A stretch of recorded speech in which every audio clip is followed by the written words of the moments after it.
Сәлеметсіздер ме? Liberal арнасына қош келдіңіздер. Бүгін мен сіздерге Embraer Shad моделінің 4 өлшемін көрсетемін. Яғни 10 см, 12,15 см, 15 см және 20,5 см. Бұл рекпен 8 грамм, 15 грамм, 23,5 грамм және 60 грамм болады. Бұл құралдың ерекшелігі қалың денесі, жіңішке құйрығы және үлкен табанымен аяқталған. Ол жыртқыш балықтарды тиімді түрде қызықтырады. Сонымен қатар, оның эстетикасы мұқият өңделген. Құралдың бүйіріндегі көлденең қабыршақтары, арқасындағы қабыршақ үлгісі, айқын желбезек қақпақтары және құрсақ жүзбе қанаттары бар. Ал денесінің астыңғы жағында, екі жағында да Liberal бренді атауы жазылған. Сіздерге 12 керемет түсте ұсынылады. Сондықтан кез келген балық аулау жағдайына және жыл мезгіліне сай құралды таңдай аласыздар. Олар пластик қаптамаларда, блистерлерде өлшеміне қарай 6, 4, 2 немесе 1 данадан оралған. Әр құралдың салмағы мен ұзындығы туралы нақты сипаттамасы бар. Алдыңғы бейнедегідей, яғни кракеншаттар туралы айтқанымдай, мұнда да бұл құралдарды 2 топқа бөлемін. Менің судағы оқуынға арналған, мұнда 12,15 және 10 сантиметрлік силикон бар. Ал екіншісі шортан сомға арналған, бірақ бұл қатаң ереже емес. Өткенде де айтқанымдай, мен әрдайым жыртқыш балық неге шабуыл жасап жүрсе, соған қарай құралды таңдаймын. Кейде шортанға өте кішкентай силиконмен аулау керек болады. Сондықтан дәл сол кезде, мысалы, осындайды қолданамын. 10 сантиметр немесе судаққа өте үлкен нәрсемен, себебі ол қазір қандайда бір қылқан немесе табан балыққа шабуыл жасап жүр. Сондықтан осындай құралдармен аулаймыз. Ең кішкентай құралдар. Көбінесе классикалық джиг басты қолданамын. Кейде қосымша ілмек қосамын. Кішкентай қосымша ілмек, егер балық өте сақ болса, құйрығынан ақырын тістеп жатса. Қапқанын сеземін, бірақ іліп ала алмаймын. Сол кезде, егер балық аулайтын жерім мүмкіндік берсе, дәл осы қосымша ілмекті қосамын. Бірақ бұл жоба, бұл өлшемдер маған дропшот әдісімен балық аулағанда да жақсы нәтиже береді. Сондықтан, егер мұнда дропшотты ұнататындар болса, бұл силикондарды қолданудан қорықпаңыздар, өйткені олар шынымен өте жақсы жұмыс істейді. Осы жіңішке құйрығы мен үлкен табанының арқасында жеңіл сүркулер, жеңіл қозғалыстар. Құралдың ұшын қозғалту ішінде оларға шынымен әдемі қимылдар береді. Бұл ең жалқау жыртқыштарды да қызықтырады. Әрі қарай 15 см силикон, оны да әдетте джиг басына қондырамын. Мұнда мен іс жүзінде әрдайым қосымша ілмек қолданамын. Егер балық аулайтын жерім оған мүмкіндік бермесе, яғни өсімдіктер, ілініп қалатын заттар, түбінде жапырақтар болса, онда амал жоқ, олардан бас тартуға тура келеді. Бірақ егер балықтар белсенді болса, онда ешқандай қиындық жоқ. Бүкіл осы силиконды жұтып қояды, ешқандай мәселе болмайды. Сонда балықты іліп алуда оңай. Сондай-ақ 20 сантиметрлік силиконды да кейде джиг баспен және қосымша ілгекпен қаруландырамын. Ондай кезде мен бұл қосымша ілгекті іс жүзінде әрдайым қолданамын, тіпті шөп басқан жерлерде де. Жай ғана жеңді жеткілікті биікте жүргізуге тырысамын. Бірақ дәл солай жиі, тіпті соңғы уақытта сәл жиірек. Мен екінші тәсілді қолданамын, жай ғана 2 ұштаған ілгегі бар бұранданы орнату. Қазір мен сіздерге осындай жемді қалай қаруландыратынымды көрсетемін. Яғни, бұрандамызды алып, оны жемнің алдыңғы жағынан бұраймыз. Мұны мүмкіндігінше дәл жасауды ұмытпаңыздар, жем қисайып кетпес үшін. Себебі дұрыс қаруланған жем өте әдемі бүйіріне шайқалып, айна секілді жылтырайды. Бұл жыртқыш балық аулағанда сөзсіз қосымша артықшылық береді. Біз бұранданы орнатып болған соң, енді жай ғана ұштаған ілгекті қадаймыз. Менде арнайы таяқшалар бар. Олар ілгекті жемнің корпусына бекітіп қоюға мүмкіндік береді. Бірақ егер сізде ондай бұрандалар болмаса, ұштаған ілгектің бір ұшын қадап қою жеткілікті. Ұштаған ілгекті. Сонда да ол жақсы ұстап тұрады. Осылай қаруланған жеммен мен еш қиындықсыз балық аулаймын. Шотан дейін жайындарды. Бірақ менде қосымша салмақ жоқ деп қорықпаңыздар. Өйткені дәл солай қосымша салмақты бұрандалармен де балық аулай аласыздар. Мен осындайларды қолданамын, өйткені бұл жем ешқандай қосымша салмақсыз өте жақсы жұмыс істейді. Әсіресе таяз су айдындарында тереңге түсудің қажеті жоқ жерлерде. Бірақ егер тереңірек түсу керек болса, мен осындай кішкентай салмақтарды қолданамын. Оларды алдыңғы сақинаға іліп қоя саламын. Осылайша менің жемім салмақталған болады, және мен оны қалаған тереңдікке түсіре аламын. Осылайша бізде қаруландырудың 2 түрі бар, яғни ең танымал түрлері классикалық басы, джиг басы және үштігі бар бұрама. Шын мәнде, егер сізде бұрамалар болмаса, оларды өзіңізде қандайда бір вертіліктерден немесе сақиналардан жасай аласыз. Онда бір джиг басы және қажет болса қосымша қаруландыру жеткілікті. Бұл кез келген өлшемге оңай сәйкес келеді. Тек біз ілгектің өлшемін ұлғайтуымыз керек.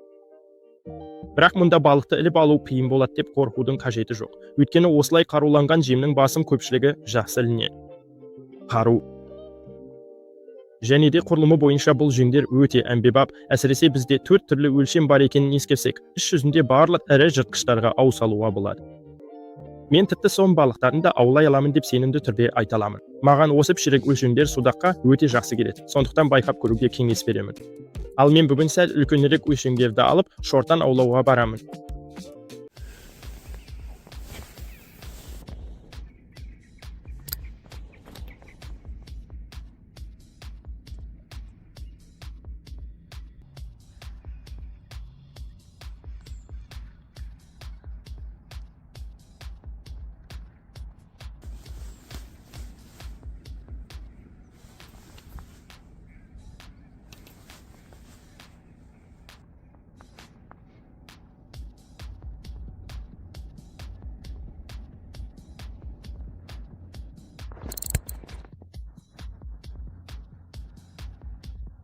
Болды, әттеген ай болды. Әрине, жақсы балық болған сияқты. Қараңыздаршы, істері алған. Сіздерге оны көру қиын, себебі жарық жоқ. Істері бізге қалдырып кетті. Өкінішке орай тырысып жатырмыз, мүмкін ұстап қалармыз. Бұл жақсы балық болуы мүмкін еді. Қараңыздаршы, осында тілкікен. Міне, басының қасында бәрі бірақ тістеуде болған. Сондықтан білесіздер, аузы да әжептәуір үлкен, мұнда да терең тілік бар. Мүмкін жақсы балық шығар, бірақ тағы да байқап көреміз. Қайта тістемеді, сондықтан осындай жасылдау түсті қоямын да тағы да байқап көреміз.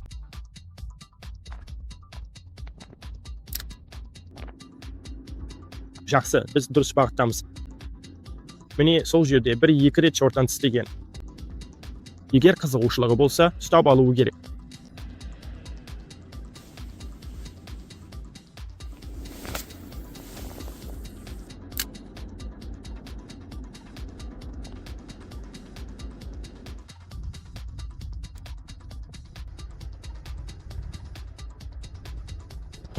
Бар, бірақ бұл сол балық па, білмеймін, бірақ отыр. Ақыры отыр. Тіпті қатты тартып барады. Ендеше, не бар екенін көрейік. Бұл аса үлкен емес, бірақ бар.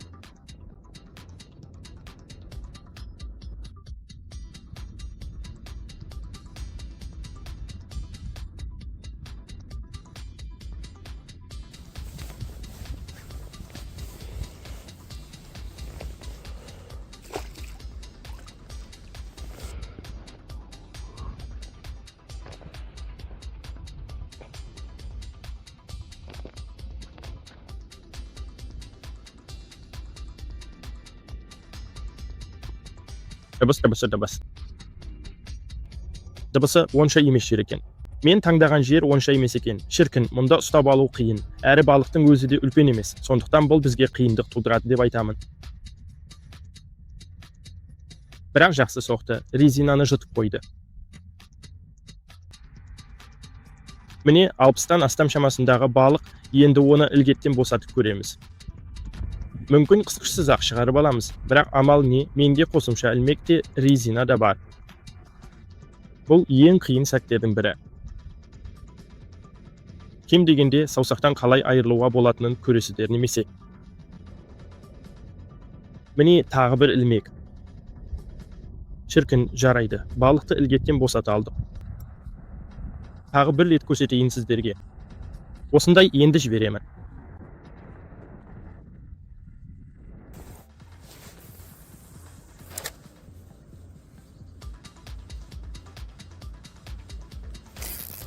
Ұсталды, қандай қызыл сәт. Бұрын осы жерде шабуылдағанын көрген едім. Мен мүлде кетіп бара жатқанмын, бірақ тоқтап қармақ тастадым. Бұл дұрыс шешім болды. Сірә, қармақ бір нәрсеге ілініп қалды. Иә, қармағым бір нәрсеге ілініп қалды. Жалпы балық бар ма?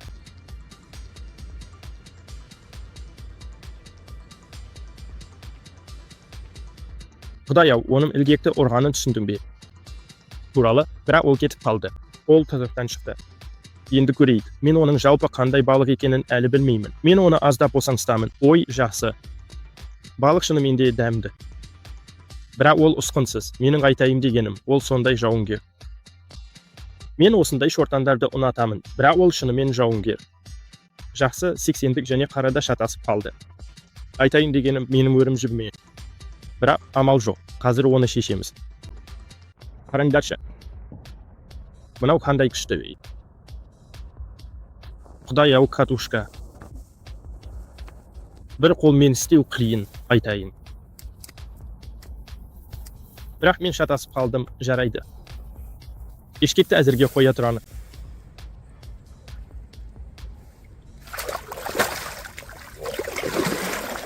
Дәл осындай жағдайларда жақсы балықтан айырыласың. Жақсы балықтар. Мен мұнда не шешіп жатырмын? Бірақ мынау нағыз алып қой. Енді анық көріп тұрмын. Қараңдаршы, қандай ірі балық екен. Керемет. Керемет. Бұл балық аулау. Біз қартты алып кетеміз. Бесеуі бекітілген. Біз сағызды және қысқыштарды да алып тастаймыз. Соңғы рет көрсетемін. Иә, көкем балық, әдемі. Тек сол басына қараңызшы. Керемет. Тез ұшып барады.